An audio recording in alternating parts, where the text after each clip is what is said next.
What a day, what a day, what a day. Ciao ragazzi e bentornati sul mio canale. Oggi vi parlo di reading routine, ovvero della mia routine di lettura. Ve l'ho menzionata velocissimamente nel vlog di settimana scorsa, che se non avete visto lo trovate linkato da qualche parte.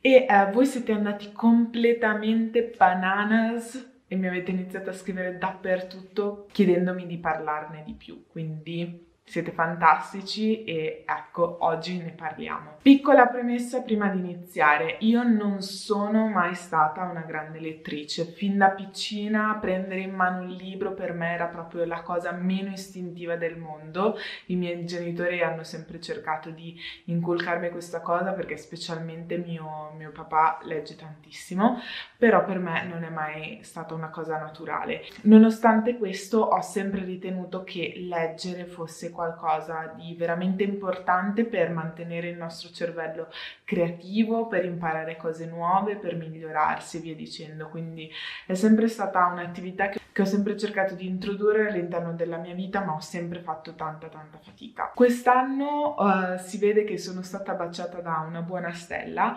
perché sono riuscita a mettere insieme questa nuova reading routine che sta veramente funzionando per me ed è fantastico, perché non siamo neanche a fine gennaio e io ho già letto 5 libri, cioè non mi ricordo neanche l'ultima volta che ho letto 5 libri in un anno, figuriamoci in un mese.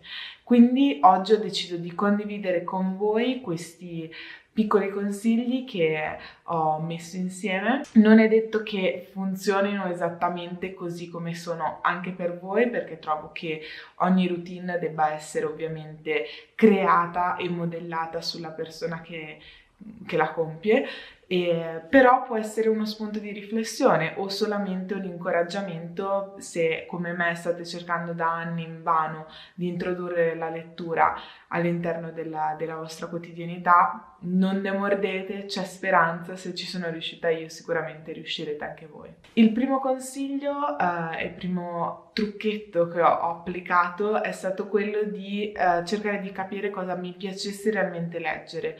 Sembra una cosa banale, ma non lo è, perché io ho sempre associato la lettura, quella vera e propria, con dei libri di letteratura, di narrativa, eccetera, quando in realtà non sono gli unici libri disponibili sul mercato, disponibili per noi da leggere.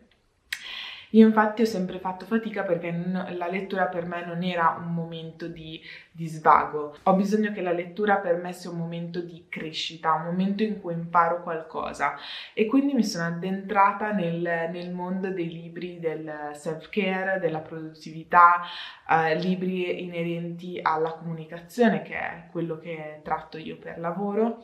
E ho fatto una bella lista, un po' me li hanno regalati per Natale, un po' li ho acquistati io, e devo dire che leggere qualcosa di cui sono veramente interessata ha reso tutto il processo molto più semplice. Il secondo consiglio, il secondo trucchetto è quello del giusto luogo al giusto tempo. Io sempre, non so per quale motivo, però ho sempre scelto di prendere in mano il libro la sera prima di andare a dormire, e non è proprio il momento giusto per me per leggere, perché dopo anni e anni di insonnia, ora appena metto la testa sul cuscino mi addormento profondamente, e quindi finivo sempre per leggere 2 righe, addormentarmi e dover ricominciare da capo il giorno seguente. In più ho sempre trovato il letto super scomodo per leggere, quindi non era di certo una postazione che mi invogliava. Ora quello che faccio è stato spostare le mie ore di lettura la mattina.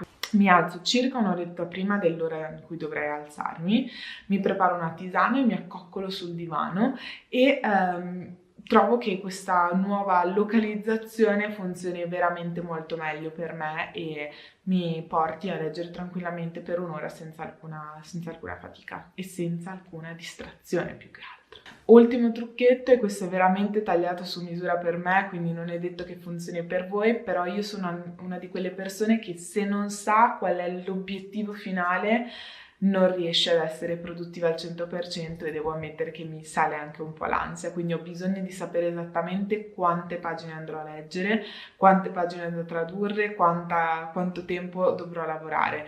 Quindi oltre a mettermi un, tra virgolette, limite di un'ora di lettura, mi metto anche un numero di pagine. Nel mio caso è 10, che riesco appunto a leggere più o meno nel giro di un'ora.